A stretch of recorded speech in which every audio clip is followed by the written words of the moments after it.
Hello, once again, good morning all of you.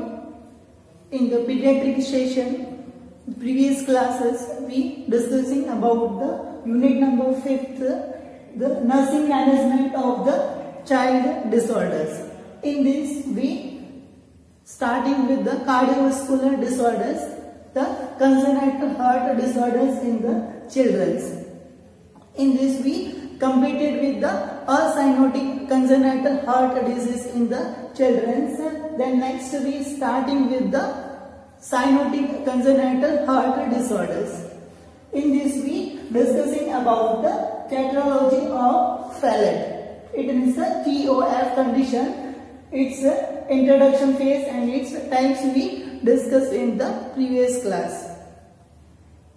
It means the tetralogy of Fallot. It's named on the scientist first accurately described it. The name was the Louis Arthur Fallot, and the word the tetralogy derived from the it's characterized by the 4 combination of the congenital alteration in it.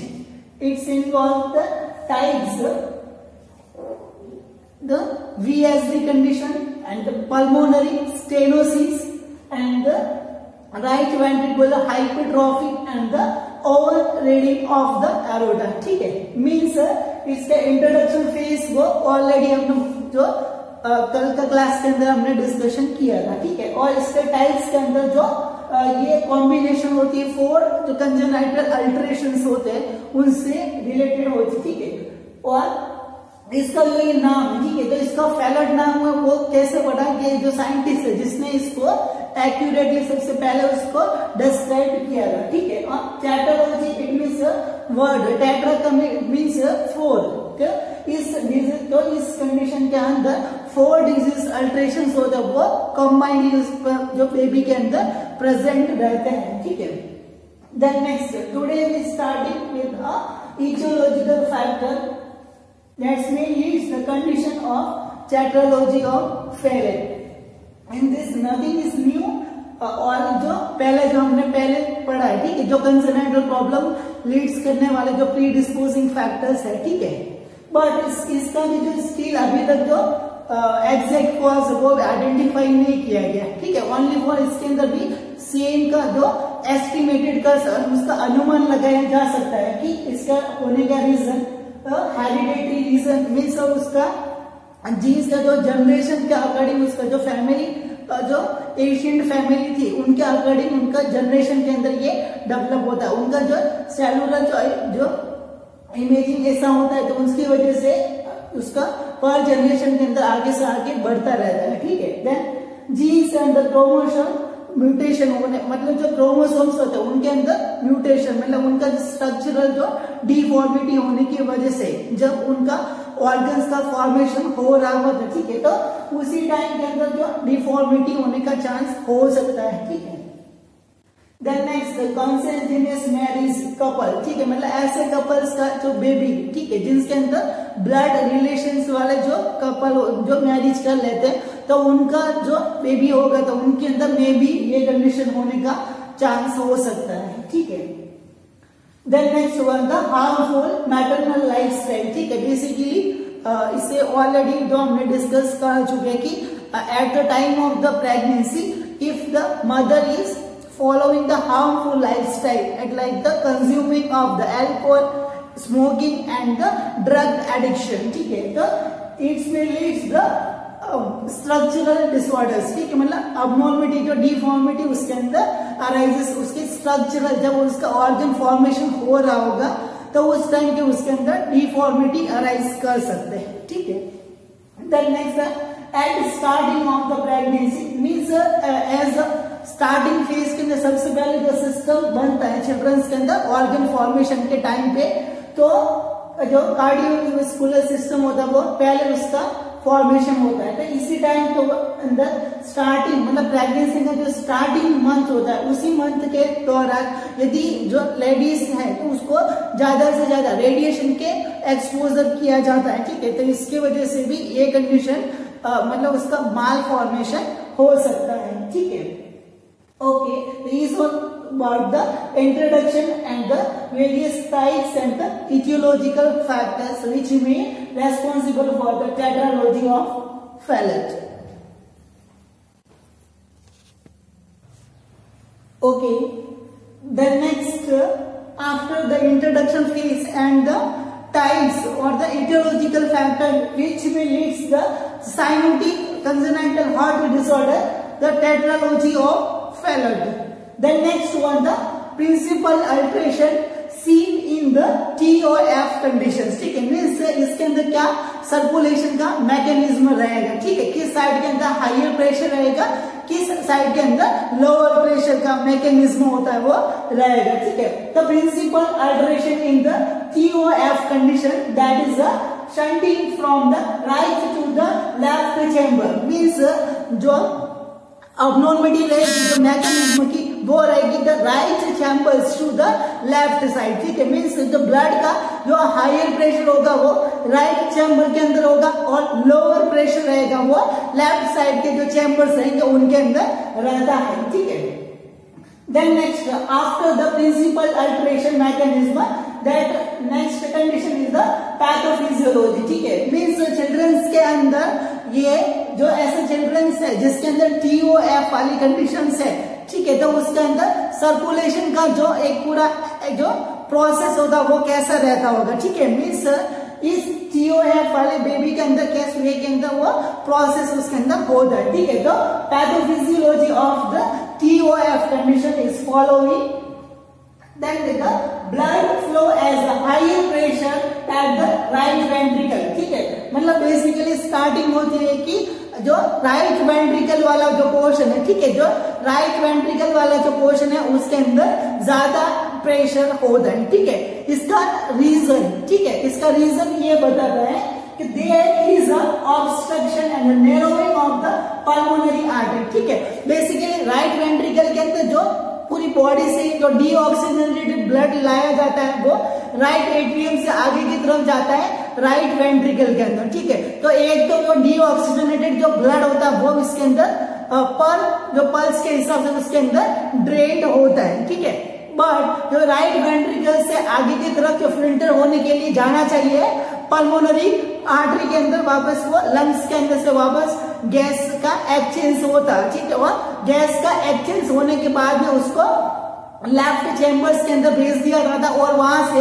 पूरी body के अंदर उसको circulate किया जाता था. ठीक है, but इस कंडीशन के अंदर चिल्ड्रंस के अंदर ऐसा होता है कि basically there is a obstruction. ठीक है, मतलब उस राइट वेंट्रिकल से आगे की तरफ जो फ्लो पाथवे होता है तो उसी के अंदर जो पल्मोनरी आर्टरी उसके अंदर स्टेनोसिस या उसके अंदर ऑब्स्ट्रक्शन होता है. मतलब तो जितना रास्ता होना चाहिए उतना रास्ता उसके पल्मोनरी आर्टरी के अंदर ब्लड फ्लो करने के लिए नहीं होता. ठीक है, इसकी वजह से जो राइट वेंट्रिकल के साइड के अंदर ज्यादा से ज्यादा प्रेशर जनरेट होता है. ठीक है, क्योंकि धीरे धीरे उसके अंदर ज्यादा से ज्यादा ब्लड का जो एक्यूमुलेशन होने की वजह से वो अपना साइज होता है वो बड़ा कर लेता है. ठीक है, बैलून देखा होगा. ठीक है, तो बैलून के अंदर हम जितना पानी भरते हैं, ठीक है, तो जितना पानी भरते तो वो अपना साइज होता है वो बड़ा करता रहता है. ठीक है, तो same is it is balloon के जैसे कि जैसे हार्ट के जो राइट वेंट्रिकल वाला पोर्शन है. ठीक है,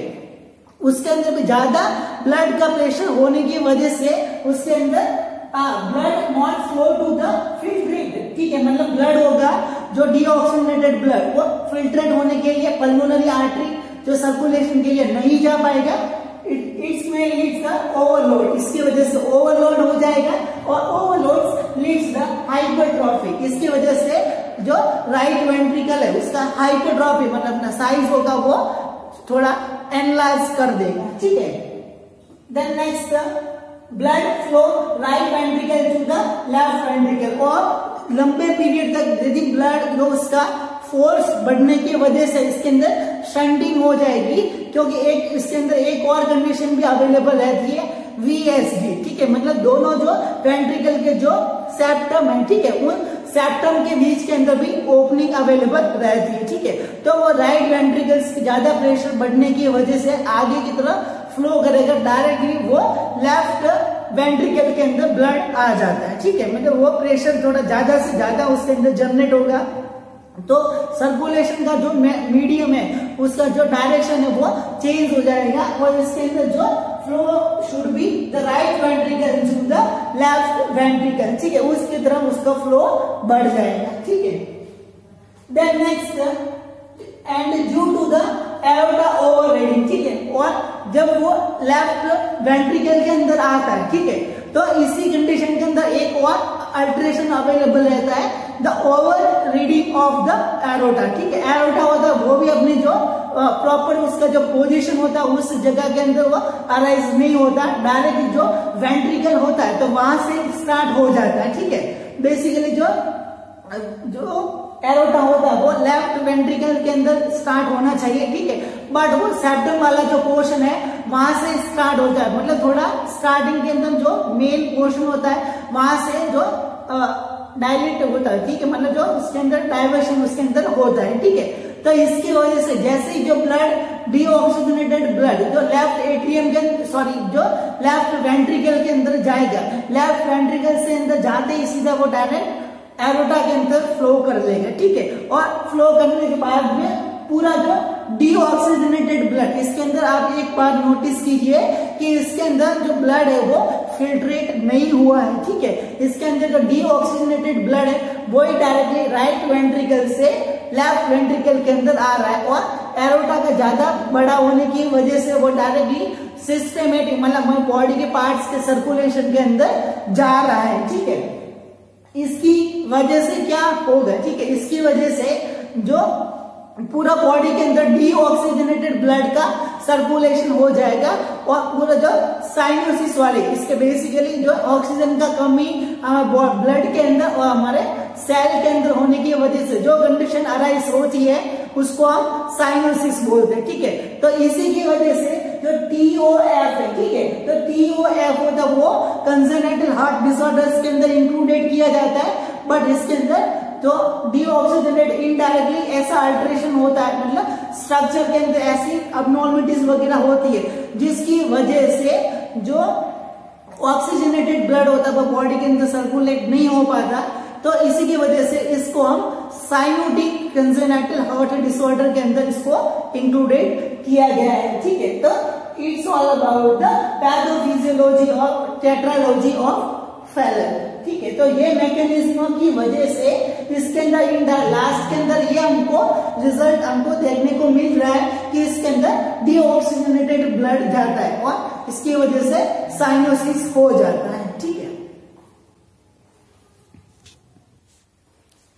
okay, then next after the pathophysiology mechanism of the TOF condition, the next one the whatever the clinical manifestation noticed in the children with the TOF means children जिसको TOF वाली condition उसके अंदर present है और उस children's के अंदर कौन कौन से सिम्टम्स ऐसे नोटिफाई कर सकते हैं, ठीक है, जिसकी वजह से हम उसको कह सकते हैं कि ये पेशेंट है जो TOF वाली कंडीशन का है, ठीक है। तो हम बहुत सारी प्रॉब्लम्स के अंदर डिफरेंशिएट हम कर सकते हैं, ठीक है।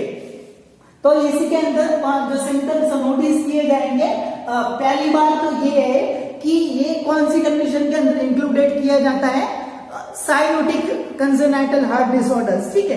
तो बेसिकली पहला सिम्टम्स यही रहेगा साइनोसिस, ठीक है, और साइनोसिस का मतलब the bluish discoloration of the skin, ठीक है, मतलब सेल के अंदर बॉडी की जो सेल्स होती है और ब्लड के अंदर, ठीक है, ऑक्सीजन का कमी होने की वजह से मेटाबॉलिज्म प्रोसेस अच्छे से नहीं हो पाता, ऑक्सीजन का लेवल डिक्रीज हो जाता है, इसकी वजह से कंडीशन टर्म साइनोसिस मतलब bluish discoloration of the skin, पूरी तरह से ब्लू मतलब जो शंकर भगवान के जैसा पूरा ब्लूइश नहीं हो जाता, ठीक है, बट थोड़ा बहुत एज लाइक ब्लूइश डिस्कलरेशन मतलब ब्लू कलर के जैसा थोड़ा बहुत दिखता है, ऐसा नहीं कि पूरा शंकर भगवान के जैसा हो जाता है, तो ऐसा भी नोटिस उसके अंदर नहीं किया जाता, ठीक है।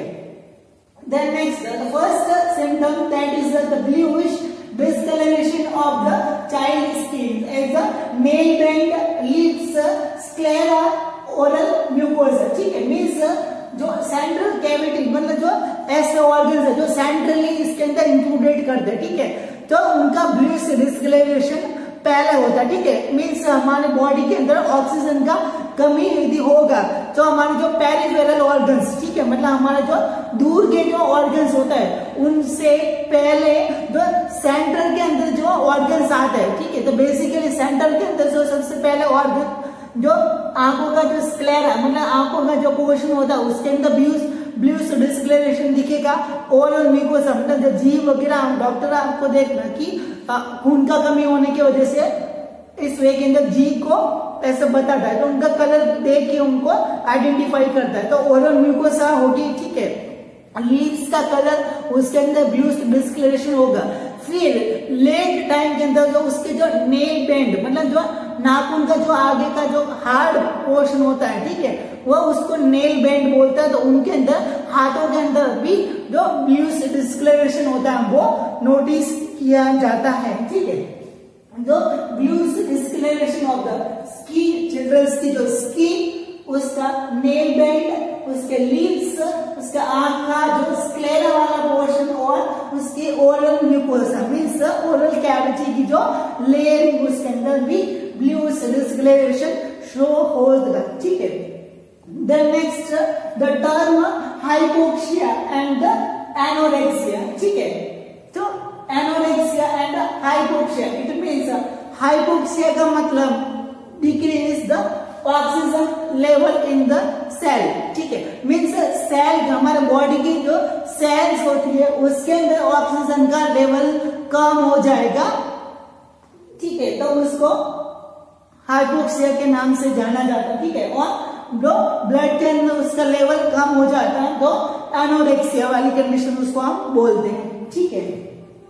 तो ब्लड के अंदर ऑक्सीजन का लेवल तो कम होने की वजह से हाइपोक्सिया और एनोरेक्सिया वाली कंडीशन उसके अंदर अवेलेबल रहेगी, ठीक है। देन नेक्स्ट मसल फ्लैसिडिटी, ठीक है, जो मसल्स के अंदर फ्लैसिडिटी मीन्स एकदम मसल्स होगी वो एकदम जकड़न आ जाएगी, मतलब उसमें बहुत ही उसके अंदर हार्डनेस हो जाएगी, मतलब बहुत ही टाइटली कॉन्ट्रैक्ट हो जाएगी, मतलब बहुत ही सिकुड़न उसके अंदर आ जाएगी, बहुत ही टाइट हो जाएगी, ठीक है। तो मसल्स फ्लैसिडिटी होने की वजह से बॉडी की जो पोर्शन होता है, ठीक है, मसल्स यदि रिलैक्स फॉर्म के अंदर नॉर्मली कॉन्ट्रैक्शन रिलैक्सेशन करेगी तो बॉडी की जो ऑर्गन्स होते हैं, ठीक है, इस वे के अंदर हम मूवमेंट वगैरह हाथ को इस वे के अंदर ऊपर नीचे हर वे के अंदर पाँव वगैरह है तो उसको ऊपर नीचे हम कर सकते हैं, ठीक है। बट जैसे सर्दी के अंदर ऐसा होता है कि जम जाना, ठीक है, फ्लैसिडिटी मसल्स होती है उसके अंदर फ्लैसिडिटी हो जाती है, तो इसकी वजह से एक ही पोजीशन के अंदर रह जाता है, ठीक है, तो उसी कंडीशन को फ्लैसिडिटी के नाम से जाना जाता है, ठीक है। देन नेक्स्ट टर्म होता है टैक्स स्पेल, ठीक है। द वर्ड टैक्स spell it means the highly skin discoloration if any performing the physical activity, ठीक है, मीन्स इस कंडीशन के अंदर पहले हमने नोटिस किया कि चिल्ड्रंस के अंदर blue discoloration of the skin होता है वो नोटिस किया जाता है, ठीक है। बट ये कंडीशन बहुत ही हायर लेवल के अंदर अवेलेबल होती है, ठीक है, मतलब चिल्ड्रंस के अंदर ब्लू डिस्कलरेशन होगा वो हाई लेवल का हो जाएगा जब वो कोई फिजिकल एक्टिविटी होता है उसको परफॉर्म करेगा, ठीक है, मीन्स कोई फिजिकल एक्टिविटी वो जब करता है चिल्ड्रन, ठीक है, तो उस समय उसका जो बॉडी का जो ब्लू डिस्कलरेशन होता है वो बहुत ही ज्यादा हो जाता है, ठीक है, तो उस कंडीशन को टैक्स स्पेल के नाम से जाना जाता है, ठीक है। Then next failure to thrive and the hunger, ठीक है, मीन्स फेलियर टू थ्राइव उसको भूख और प्यास होती है वो नहीं लगता, ठीक है। इसका रीजन ये रहेगा क्या कि बेसिकली जो चिल्ड्रंस है उसका जो सेलुलर मेटाबॉलिज्म नहीं होता तो बॉडी की तरफ से डिमांडिंग नहीं बनता, ठीक है, प्रॉपर सर्कुलेशन नहीं होता, सेलुलर जो उसका मेटाबॉलिज्म प्रोसेस वो नहीं होता, ठीक है, तो उसके जो सेल्स का एक्टिवेशन या फिर उसका जो डिमांडिंग होता है वो नहीं होने की वजह से उसको failure to thrive and the hunger, ठीक है। Then next tachypnea and the tachycardia condition. The word term tachypnea it means increase the normal breathing pattern, मतलब नॉर्मल जो ब्रीदिंग रेट होती है उससे हाई लेवल के अंदर हो जाए उसको टैकेप्निया बोलते हैं। मीन्स नॉर्मल जितना जो ब्रीथिंग पैटर्न होता है 30 breath per minute basically notice in the childrens, तो 30 से अप्रोक्स 35 40 50 60 ब्रीथ पर मिनट होता है, मतलब बहुत ही ज्यादा स्पीड्स के अंदर जो ब्रीथिंग पैटर्न होता है, ठीक है, तो उसको टैकेप्निया बोलते हैं, ठीक है। सेम एज इट इज इसका ऑपोजिट पल्स, ठीक है, मतलब जो नॉर्मल से ज्यादा यदि पल्स आ जाती है, ठीक है, मतलब जो उसका हार्ट का कॉन्ट्रैक्शन को कोरिलेटेड करती है, पल्स होती है, ठीक है, तो उसको हम टैकीकार्डिया बोलते हैं। तो इस कंडीशन के अंदर हम हार्ट के डिसऑर्डर्स पढ़ रहे हैं, तो ये सब तो नोटिस किया ही जाता है, ठीक है।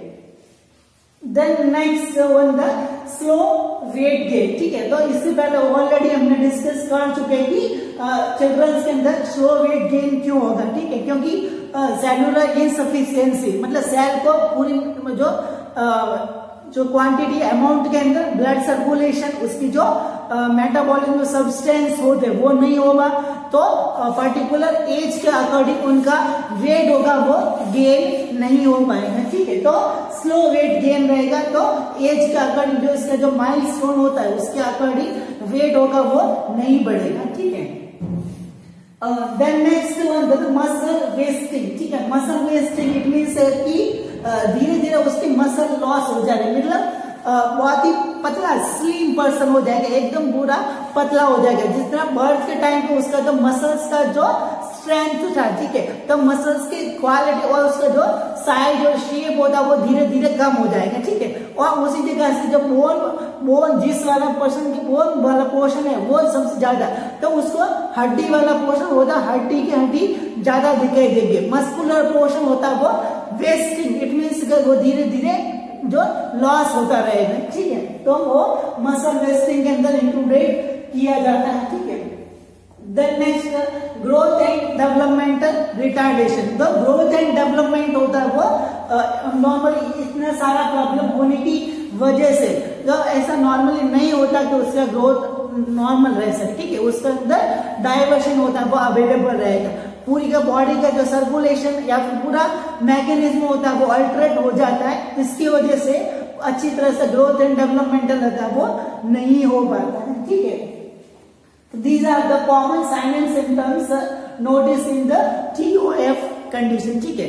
इसके अलावा एक जो मेन उसके अंदर साइन अवेलेबल होता है जिसको हम नोटिस कर सकते हैं।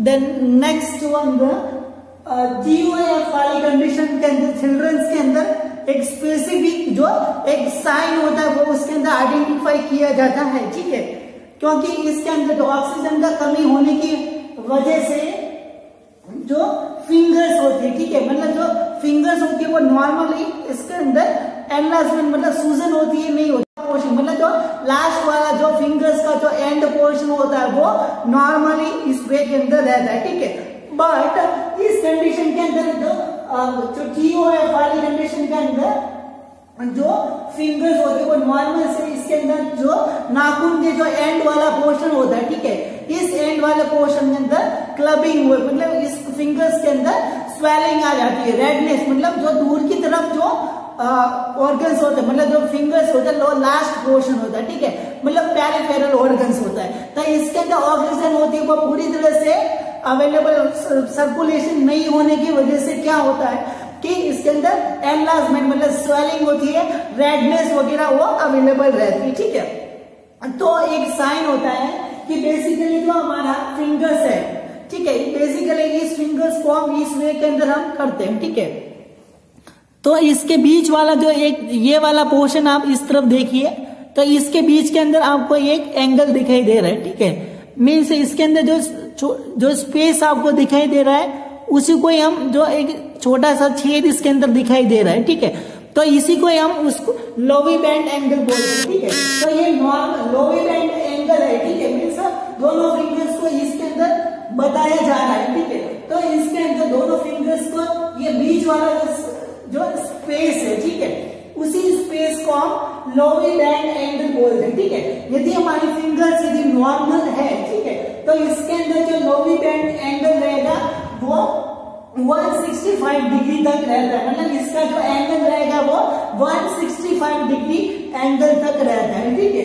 पर अब जो TOF वाली कंडीशन के अंदर फिंगर्स होगी, उसके अंदर स्वेलिंग हो जाएगी, मतलब एंड वाला पोर्शन स्वेलिंग होने की वजह से जब ये सूजन वाली जो फिंगर्स होते हैं उनका जो लोअर बैंड एंगल होता है वो यदि हम मापेंगे, ठीक है, तो उसके अंदर ये 165 डिग्री से बढ़ जाएगा, ठीक है। तो उसी के लिए मतलब जो एंगल के बीच में ये वाला जो स्पेस है, ठीक है, जो एंगल बनता है इसी स्पेस को हम जो लोअर बैंड एंगल बोलते हैं, ठीक है। बेसिकली आप देखिए, आपने हाथों को इस वे के अंदर करिए, ठीक है, तो दोनों नाखून के बीच के अंदर जो स्पेस बनता है, ठीक है, ये वाला जो स्पेस है, ठीक है, इसके अंदर आपको बीच नाखून के बीच ये वाला जो स्पेस, इसके अंदर जो एंगल बनता है इसी को हम लोअर बैंड एंगल बोलते हैं, ठीक है। इसके अंदर से इतना सा छोटा जो छेद होता है जिसके अंदर से एक पर्सन का फेस होता है वो दिख सकता है, ठीक है। पर जो TOF वाली कंडीशन के अंदर ये एंगल होता है वो बढ़ जाएगा और इसी साइन को हम स्कैमरोथ साइन बोलते हैं, ठीक है। मतलब स्कैमरोथ साइन होता है वो TOF वाली कंडीशन जो बेबी होता है उसके अंदर पॉजिटिव आता है, ठीक है, और जिसके अंदर ये प्रॉब्लम नहीं होगी तो ये नेगेटिव आएगा, ठीक है। मतलब स्कैमरोथ साइन होता है लोअर बैंड एंगल होता है उसका बढ़ जाना, 165 डिग्री एंगल से ज्यादा हो जाना, वो लोअर बैंड एंगल या उसको स्कैमरोथ साइन के नाम से जाना जाता है।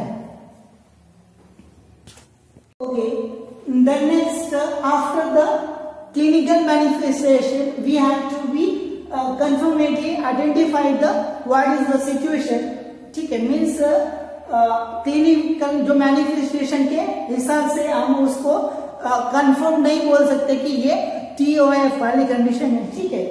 तो उसका हम जो कंफर्मेशन हम डायग्नोसिस करेंगे डायग्नोस्टिक मेजरमेंट्स के द्वारा, ठीक है। उसी के अंदर जो हिस्ट्री कलेक्शन, मतलब उसकी जो एंटीनेटल जो फाइल होती है, जो रिकॉर्ड उसके पास में, जिसको हेल्थ जो रिपोर्ट उसके पास में होती है, जो अलग अलग टाइप के टेस्ट या फिर अदर कोई इवेंट्स उसके साथ में हुआ है तो वो उनके बारे में हम डिस्कशन करेंगे। और उसके जो फैमिली मेंबर्स होते हैं या फिर उसके जो केयर गिवर्स उसके साथ में होते हैं तो उनसे हम डिस्कशन करके जो पॉइंट्स होते हैं उसको हम नोटिस करते हैं, ठीक है। फिर उससे हम कंफर्म कर सकते हैं कि इसका रीजन क्या हो सकता है। जैसे कि एज एग्जाम्पल उसके फैमिली मेंबर्स हमको ये बताते हैं कि प्रेगनेंसी के स्टार्टिंग के अंदर ये बहुत ही अल्कोहलिज्म का वो कंज्यूम करती थी और स्मोकिंग वगैरह भी करती थी, ठीक है। तो इससे हमको डाटा मिल जाएगा कि इसके अंदर, इसके बेबी के अंदर ये होने का चांस हो सकता है, क्योंकि कोई ना कोई स्ट्रक्चरल अबनॉर्मलिटी इसके अंदर जरूर होगी। क्योंकि स्टार्टिंग के टाइम के अंदर ही जब ऑर्गन्स का फॉर्मेशन स्टार्ट होता है, ठीक है, तो उसी टाइम से ये जो लेडी है इसने जो अल्कोहलिज्म और स्मोकिंग होता है वो उसने स्टार्ट किया था, तो इसकी वजह से ये प्रॉब्लम उसके अंदर प्रेजेंट होगी, ठीक है। Then next physical examination. Physical examination के अंदर बेसिकली हम उसका हेड टू टो उसका जो असेसमेंट करते हैं उसका फिजिकल एग्जामिनेशन हम करते हैं और साइन एंड सिम्टम्स इसके अंदर हम नोटिस करेंगे, ठीक है। देन नेक्स्ट चेस्ट एक्सरे, ठीक है।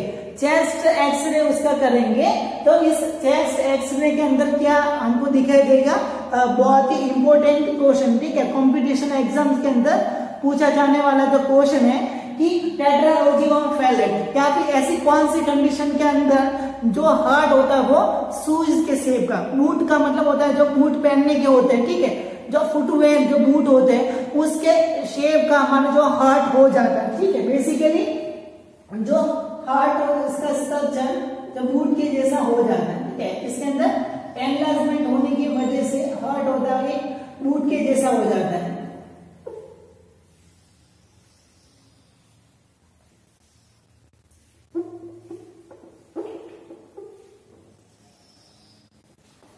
तो बेसिकली एक बूट के जैसा जो उसका स्ट्रक्चर हो जाता है, तो बूट से जो एक्सरे जो शो किया जाता है वो टेट्रालॉजी ऑफ फैलेट वाली कंडीशन के अंदर हम नोटिस कर सकते हैं, ठीक है। Then next 2D eco images, मतलब 2D डायमेंशन के अंदर उसकी जो अलग अलग पिक्चर्स हम आइडेंटिफाई करेंगे, क्योंकि इस टेट्रालॉजी ऑफ फैलेट कंडीशन के अंदर 4 प्रॉब्लम होती है, वो एक साथ में अवेलेबल रहती है, ठीक है। तो उसका थोड़ा डिफिकल्ट होता है उसको आइडेंटिफाई करना, ठीक है। इसकी वजह से 2D डायमेंशन के अंदर क्लियरली हमको इमेजेस होता है वो आइडेंटिफाई करना जरूरी रहता है, ठीक है। देन नेक्स्ट सीटी स्कैन करवा सकते हैं, उसकी जो रिपोर्टिंग वगैरह हम आइडेंटिफाई करेंगे। MRI स्कैनिंग वगैरह हम करवा सकते हैं, ठीक है। और हार्ट का जो फंक्शन अच्छी तरह से उसका फंक्शनिंग है या नहीं, ठीक है। मतलब ECG और जो ग्राफिकल जो प्रेजेंटेशन हम देखते हैं, ठीक है, मतलब ECG होती है वो इस वे के अंदर हम देखते हैं। तो हार्ट की ये जो कॉन्ट्रैक्शन, मतलब हार्ट का जो फंक्शन, उसका जो कॉन्ट्रैक्शन और रिलैक्सेशन कैसा है, तो एक ग्राफ के अंदर हमको आइडेंटिफाई करते हैं, वो ECG के अंदर आइडेंटिफाई किया जाता है, ठीक है। तो ECG करने का रीजन कि हार्ट का जो फंक्शन है वो किस वे के अंदर चल रहा है। तो ये डायग्नोस्टिक मेजर्स उसके अंदर हम आइडेंटिफाई कर सकते हैं, जिसके द्वारा हम TOF वाली कंडीशन को कंफर्म कर देंगे, ठीक है। Okay, then next one, after the confirmatory diagnosis of the TOF condition, then next one we planning for to how to treat this condition, ठीक है। मीन्स डायग्नोस्टिक करने के बाद में हमको कंफर्मेशन हो गया कि ये टेट्रालॉजी ऑफ फैलेट वाली ही कंडीशन है, ठीक है। तो इसके बाद में हम क्या कर सकते हैं, ठीक है। तो इसके अंदर हम मैनेजमेंट का प्लानिंग करते हैं, ठीक है। मतलब इस कंडीशन को हमको किस वे के अंदर इसको हम रिड्यूस, मतलब उसको ट्रीट कर सकते हैं, ठीक है। हाँ, तो इसी के अंदर आएगा first one, the medical management is available as a symptomatic treatment, ठीक है। मतलब इसके अंदर मेडिकल मैनेजमेंट अवेलेबल तो है, ठीक है, बट पर्टिकुलर उस टेट्रालॉजी और फैलेट के अंदर जो अल्ट्रेशन होते, ठीक है, तो उस अल्ट्रेशन के अकॉर्डिंग उनके अंदर कोई यूजफुल उनके अंदर नहीं रहता, ठीक है। इसके अंदर जो मेडिकल मैनेजमेंट दिया जाएगा फॉर द सिम्टोमेटिक पर्पस, मतलब जो सिम्टम्स उसके अंदर आ रहे हैं, ठीक है। जैसे कि फीवर वाली कंडीशन उसके अंदर हो सकती है, ठीक है। इतनी सारी जो प्रॉब्लम है तो फीवर वाली कंडीशन हो सकती है, ठीक है। देन नेक्स्ट उसको भूख नहीं लग रही है, प्यास नहीं लग रही है, ठीक है। फिर मसल्स हो गए उसके अंदर जकड़न आ गई है, ठीक है। तो ऐसी जो सिम्टोमेटिक जो प्रॉब्लम्स हैं, ठीक है, जो सिम्टम उसके अंदर प्रेजेंट है, तो ऐसे सिम्टम्स को कम करने के लिए जो मेडिकल मैनेजमेंट, मतलब जो दवाई हम उसको दे सकते हैं, ठीक है। तो उसी के अंदर रिहाइड्रेशन सॉल्यूशन, ठीक है, मीन्स जो जो एनर्जी जो ड्रिप होती है, ठीक है, मतलब जो सॉल्यूशंस होते हैं वो उसको हम चढ़ा सकते हैं, ठीक है। फिर एंटीपायरेटिक्स, मतलब जो बुखार को कम करने के लिए, या फिर मसल रिलैक्सेशन, मतलब जो मसल रिलैक्सेशन, मतलब मसल्स को रिलैक्स करने के लिए जो दवाई, नेम ऑक्सीफोनियम, जिसका एग्जांपल है ऑक्सीफोनियम, ठीक है। तो वो दवाई उसको हम दे सकते हैं, ठीक है। ये मेडिकल मैनेजमेंट सिम्टोमेटिकली इसके अंदर होता है, ठीक है। Then next one, the main treatment उसका रहेगा वो सर्जिकल मैनेजमेंट के द्वारा इसको ट्रीट किया जा सकता है, ठीक है। तो इसी के अंदर डिफरेंट जो सर्जरीज होती है, ठीक है। First surgery the Potts operation है, Potts surgery. Then second one the Blalock Taussig Waterston operation, साइनोशंटिंग and the grafting of the VSG, ठीक है। तो ये अलग अलग प्रकार की सर्जरीज उसके अंदर अवेलेबल रहती है, ठीक है। आगे हम इसका इन प्रोसेस के अंदर क्या क्या करते हैं, ठीक है। मतलब जैसी प्रॉब्लम जैसे TOF वाली कंडीशन के अंदर हो रही है, ठीक है, तो उस प्रॉब्लम को कम करने के लिए ये अलग अलग जो मेथड्स उसके अंदर यूज में लिए जाते हैं, ठीक है। तो ये डिटेल के अंदर हम आगे पढ़ेंगे। देन नेक्स्ट वन, जो डिफरेंट टाइप्स के जो सर्जिकल मैनेजमेंट इसके अंदर जो टेट्रालॉजी ऑफ फैलेट के अंदर अवेलेबल है, ठीक है। तो उनका जो क्या क्या उनका मैकेनिज्म रहता है, ठीक है। तो पोर्ट्स सर्जरी, ठीक है। पोर्ट्स सर्जरी के अंदर ऐसा होता है कि मीन्स जो राइट वेंट्रिकल होता है, ठीक है। जो पहला जो पिक्चर आपको देख रहे हैं वो पोर्ट्स सर्जरी का है, ठीक है। इस सर्जरी के अंदर क्या होता है कि ये जो राइट वेंट्रिकल है, ठीक है, इसके ऊपर ज्यादा प्रेशर जनरेट नहीं हो, ठीक है। तो इसके